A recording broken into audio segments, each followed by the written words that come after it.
highlights here to make it more like a decent crease and to give it a sun-kissed effect. Pero tingnan niyo po yung nagagawa ko while I'm holding this brush po guys. My other hand is holding this phone to cover this video. Kaya maawa po kayo. Mag-subscribe din po kayo.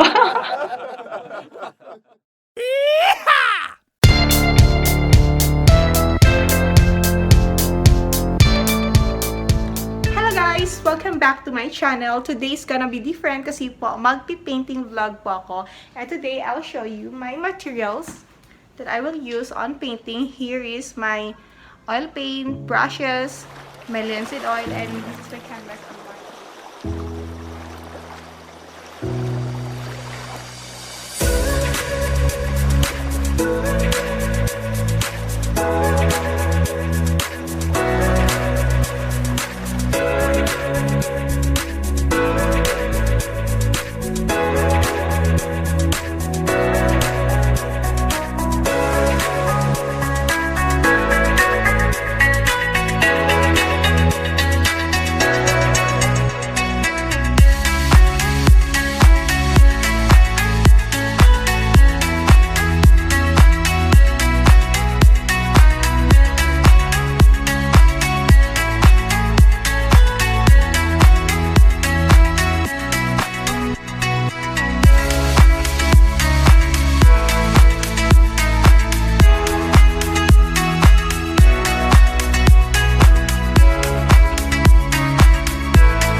Guys, you can use a round brush para po sa paggawa ng decent crease para madali lang po siyang itap. But here po, I'm just using a flat brush all over the painting kasi nga ito lang yung available na nakita ko sa national ko.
we're adding more details po, and we'll just use the point of our brush. If you have the round brush po, mas madali po siyang itap to act like para po siyang shadow ng pine tree. So for now, we have this flat brush, and it's easier po to use a flat brush po to blend over the paint below para po siya mag-act na shadows ng ating ating distant trees. So ito po, I'll show you how. So just keep watching, guys.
Adding some more orange touch on this area. Yan.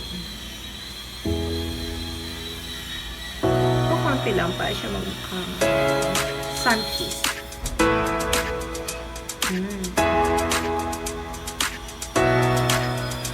Kasi it's so hard to use the same colors from this side up to here. So, I'm putting some new colors right here. Parang pang-highlight niya. Para mas Now, let's add some orange touch to highlight our little ones here, that soon this will become big and will stand out from the rest. Just make a little story about your painting, guys. So here, by adding more details, ito po yan, lagyan mo ng highlights to make it stand out a little. So just do not overdo it para di mawala yung dark colors niyo, guys, that act as its shadow.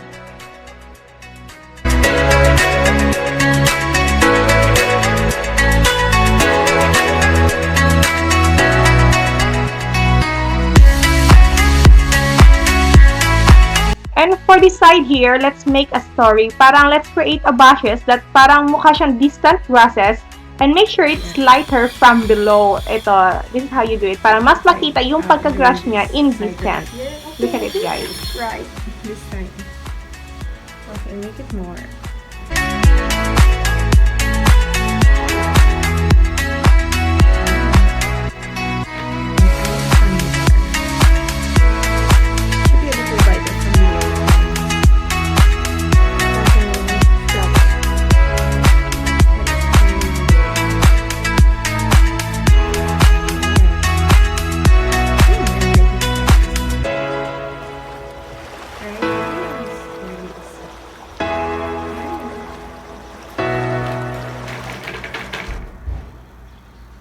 Okay, so from this area, I'm putting in some, oh, I've overdone it.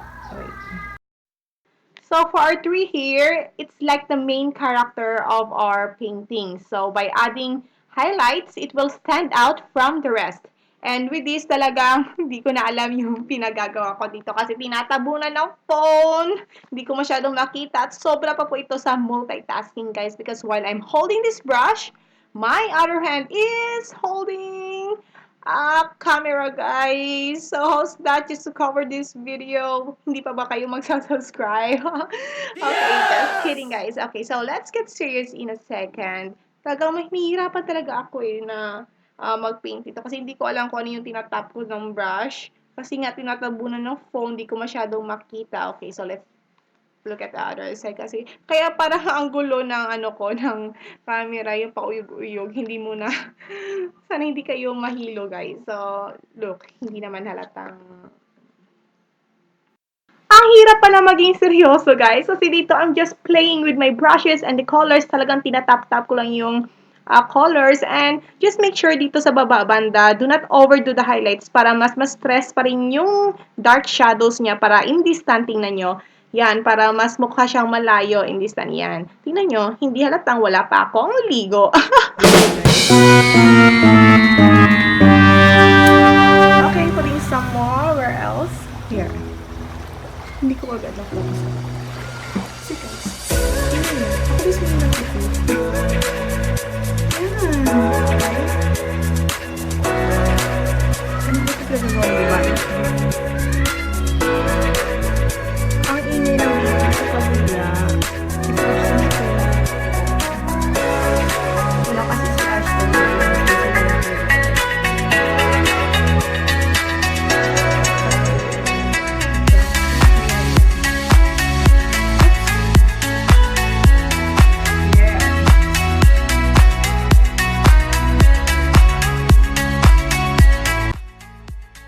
In the middle part here, we can overdo the highlights to make it more distant para magmukha siya talagang malayo tingnan. If you will overdo your orange touch up dito para siyang kinukuha niya yung colors from the sun rays and it will give your painting a realistic effect.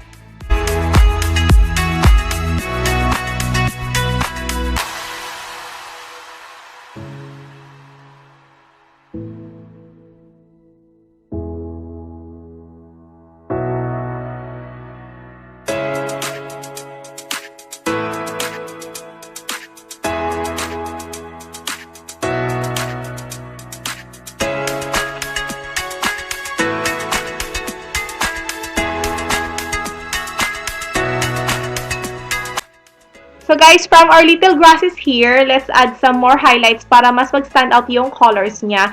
Parang every details you make is another story from your painting. Kana kahit maliit itong grasses na ito, mas stand out pa rin siya from the other big trees from behind. So ito yun, guys. It's like making a storytelling out of your painting.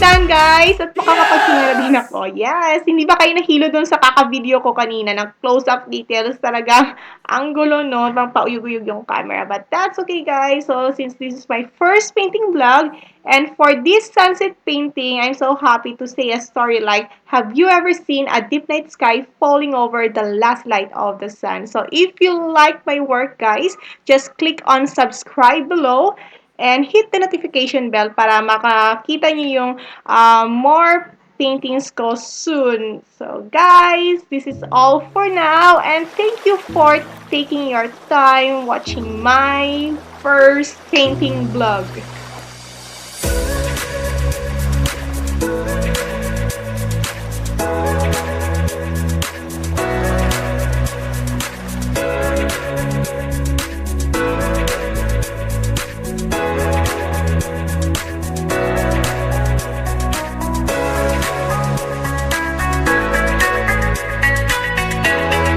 Please click subscribe below